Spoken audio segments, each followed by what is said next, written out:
A podiatrist and a patient recruiter have been sentenced to 45 months and 60 months in prison, respectively, and must repay over $7 million dollars for their involvement in a fraudulent scheme that targeted Tricker, the healthcare program for U.S. military personnel and their families. The fraud involved billing Tricare for medically unnecessary compounded creams obtained through bribes and kickbacks. Court records and trial evidence revealed that Brian Carpenter, 58, from Paradise, Texas, a podiatrist, approved prescriptions for compounded pain and scar creams without ever meeting, examining, or treating the TRICARE beneficiaries.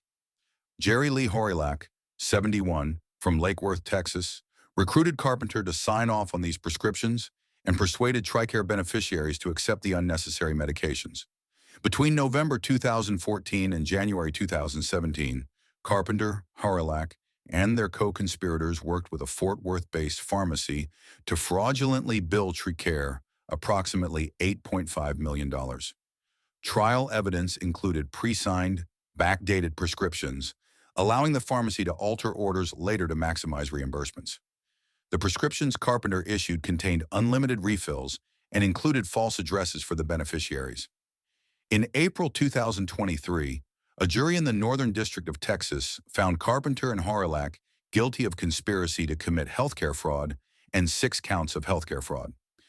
Types of fraud: committed healthcare fraud, billing TRICARE for medically unnecessary prescriptions, kickback and bribery scheme, paying or receiving compensation for generating fraudulent prescriptions, falsification of medical records, creating and signing backdated prescriptions and fake patient records, identity fraud, using false patient addresses and possibly misleading personal information, prescription fraud, issuing prescriptions without medical necessity or patient evaluation.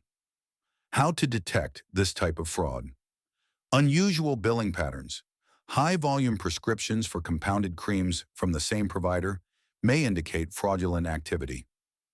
Lack of patient interaction. If a medical provider prescribes treatments without seeing or speaking to patients, it raises suspicion. Excessive or unlimited refills. Medically unnecessary prescriptions often include unlimited or long-term refills. Backdated or altered documents. Scrutinizing prescription timestamps and verifying whether changes were made after initial approval. Fake or inconsistent patient information. Discrepancies in patient addresses, medical history, or treatment necessity should be investigated. Beneficiary complaints. Patients who receive medications they did not request or need may report suspicious activity. Audit of provider claims. Reviewing claims submitted by a particular provider for patterns of fraud or abuse.